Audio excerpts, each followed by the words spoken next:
Hi friends, it's your pal Scott Garibay, and today we're going to talk about Daggerheart, and we're going to talk about how tabletop role-playing games are reviewed.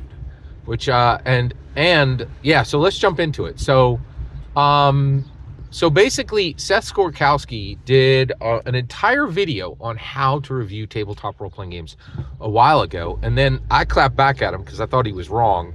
I did a whole bunch of videos on how he was wrong about tabletop role-playing game reviews. And now Daggerheart is here, and there are a ton of Daggerheart reviews up. But the reality is almost none of these reviews are what previously would have been considered real reviews. And the reason why is that back in the old days, back when the world was black and white and every grognard was king, right? Then there was this was what was considered a real tabletop role-playing game review. Oh, did you read it? Okay, good. That doesn't matter. You can't review it next. Did you sit down and play 3 months of a campaign? Now you can review it for realsies, right? First of all, that crap is dead. Like that is nonsense now, right?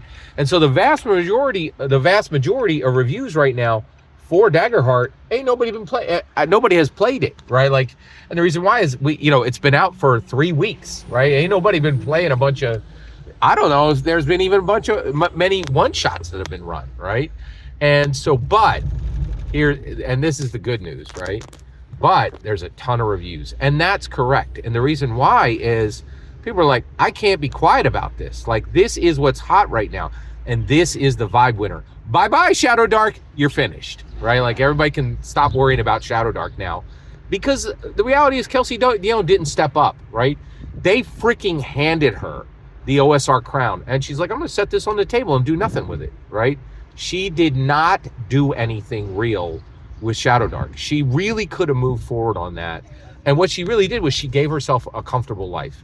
That might be historically important because previously being a TTRPG designer was not comfortable.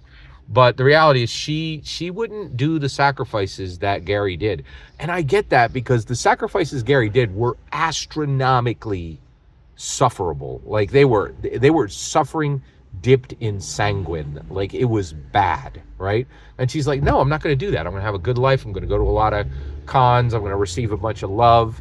And she literally, and that's, by the way, if you don't know why Daggerheart is important, Daggerheart did nothing to innovate tabletop role-playing games. What it did was it innovated what could be accomplished for life balance for tabletop role-playing game creators. She inverted the Gary formula of Gary is like the TTRPG creator literally sacrifices everything for the TTRPG community, and Kelsey Dion inverted that, and her entire community sacrifices for her. It's wild. Okay, all right, let's keep going here. Okay, so basically the point is we're getting a ton of reviews, but there really has been very little play.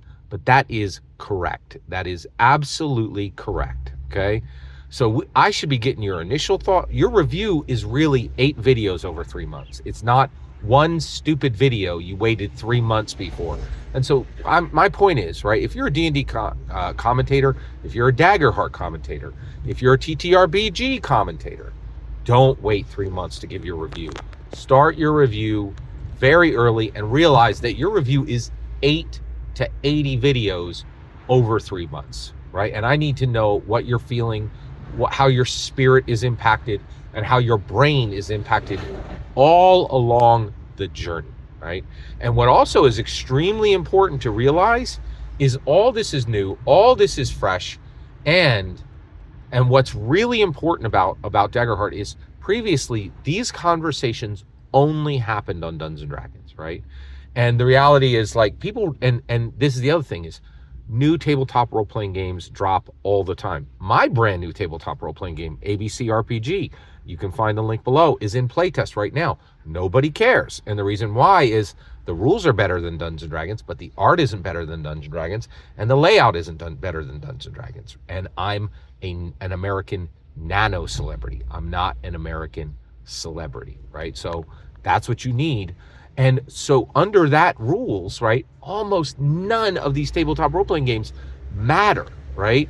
And so Daggerheart has come forward, and it matters, and it is part of an extremely real, extremely direct, um, uh, extremely direct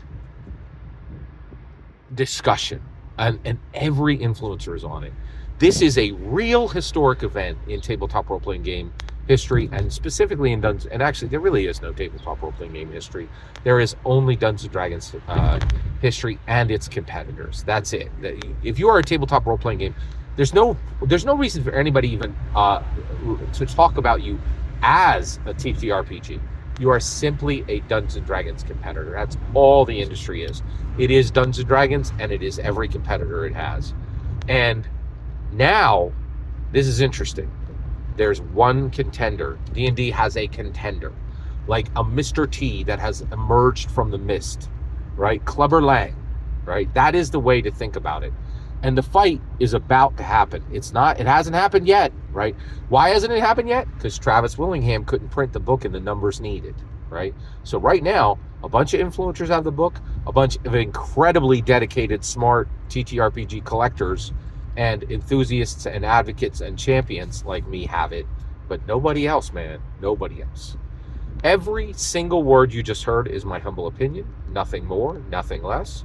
The important part is when I get to hear your humble opinion, when you get in the comments and send your traffic. Please consider liking and subscribing, and have a fetch millennium.